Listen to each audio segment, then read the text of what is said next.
Bien sûr. Après, je suis autant satisfait, sinon plus, par rapport au Mouloudia, puisque c'est notre troisième match en 10 jours. Donc les jambes étaient lourdes, étaient dures. Et donc on a dû puiser, beaucoup puiser. Et enfin, c'est une très belle équipe qui a vendu chèrement sa peau. Et encore une fois, on est extrêmement généreux, on est extrêmement brouillon. Mais ça fait partie de nos qualités. Voilà. Donc ce soir, les 3 matchs de 9 points, ouais, j'aurais signé dès le départ. Donc disons, le troisième match qui a été l'un des plus difficiles par rapport aux deux autres passés. Oui, parce qu'on met beaucoup d'intensité. Par Hadou, on a été la chercher au bout du bout.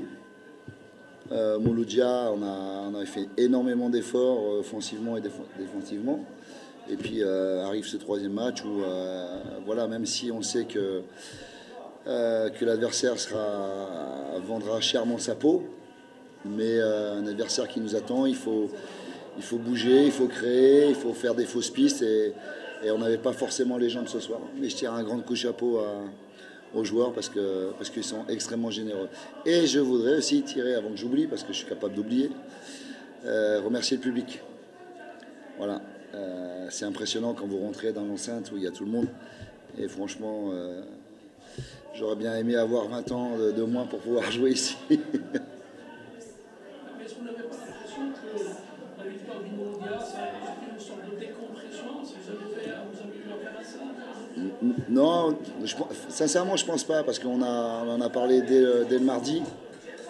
On en a parlé dès le mardi pour faire justement, pour pas décompresser, pour ne pas gâcher aussi. L'objectif, c'était pas de ne pas gâcher ce qu'on avait fait au Mouloudia. Et on s'attendait à un match difficile, donc on l'a eu. On a eu de la réussite, autant défensivement qu'offensivement. Donc c'est bien, mais la réussite, il faut la provoquer. Il faut tenter, c'est ce que je dis aux joueurs. Essayez encore, même si vous trompez. Plus on va essayer, plus on a de réussite. Donc jamais je m'en prendrai à mes joueurs sur le fait d'essayer de se tromper. C'était pas le scénario du match piège par excellence, dans la mesure où les GSK étaient en pleine euphorie et puis qu'avait en face une bête blessée? Non, je pense que ça, c'est ce que pensaient les gens, ou vous pensez les gens. Nous, on a essayé de se mettre à l'abri de ça, comme je disais, très, très rapidement. Après, rencontrer les derniers, c'est toujours un match piège, parce que je crois savoir qu'il y a une ancienne histoire avec la JSK. Donc, et puis eux, ils ont besoin de points aussi. Donc tous les points sont bons à prendre. Ils vendent chèrement leur peau. C'est ce qu'ils ont fait ce soir. Voilà, on a essayé de se protéger de ça. Je pense peut-être qu'il y avait un petit pourcentage là-dedans, mais il est humain. La JSK qui continue sur la lancée, c'est de bon augure? Tant qu'on prend les points, on peut travailler en confiance, on peut travailler des choses, on peut discuter, on peut échanger facilement, moins de tension, moins de problèmes. Voilà, donc l'animation, elle dépend aussi des joueurs. Moi, je propose et les joueurs disposent de l'animation. Tant qu'on arrivera à être cohérent dans ce qu'on fait et généreux, encore une fois, d'abord être généreux, on pourra en voir encore des belles soirées.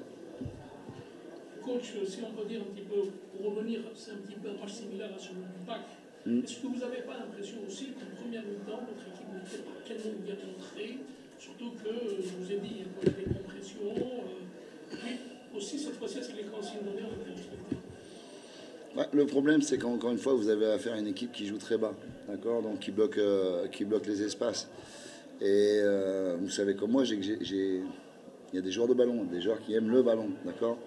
Donc quand vous avez un Ben Youssef qui commence à descendre pour toucher le ballon, quand vous avez un Joba qui commence à descendre, à toucher le ballon, et un Mehdi qui commence à descendre pour toucher le ballon, là il n'y a plus de soutien, il n'y a plus d'appui, il n'y a plus rien, d'accord. Donc je veux bien comprendre de temps en temps, au bout de 2 minutes, quand tu n'as pas touché le ballon, tu as envie de le toucher, mais ça crée des déséquilibres. Il faut être patient, voilà, face à un adversaire qui était bien regroupé, bien disposé. Il faut être patient, il faut faire tourner le ballon le plus rapidement. Et on a fait un peu l'inverse, on a beaucoup trop couru avec le ballon. Voilà, si on peut parler de projection, moi je crois que c'était encore un gros morceau.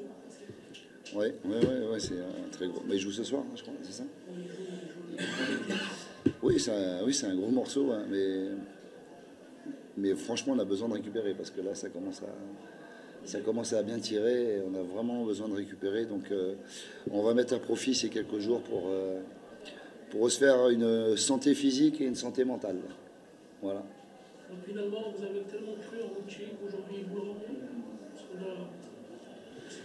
Je parie que notre entraîneur, vu un peu ses premières prestations, il n'aurait pas tellement renouvelé sa confiance. Uche, il faut revenir au départ avant la date du 8. C'est-à-dire qu'on avait le petit Thiam, Fiston et Uche. Donc, on n'avait plus le temps de prendre ou essayer un attaquant étranger. Donc la décision, elle était facile à prendre, elle était même obligatoire malheureusement pour Thiam. Après Uche, il a eu des problèmes dans le passé par rapport à certains clubs ou certains entraîneurs. Ça, c'est son passé. Moi, ce qui m'intéressait, c'est ce qu'il pouvait devenir. Il faut lui tirer un coup de chapeau parce qu'il n'a jamais baissé les bras. Il a continué à bosser. Et aussi, ses partenaires, je crois, l'ont bien aidé aussi. Voilà. Et le staff. Et le président. C'est bon?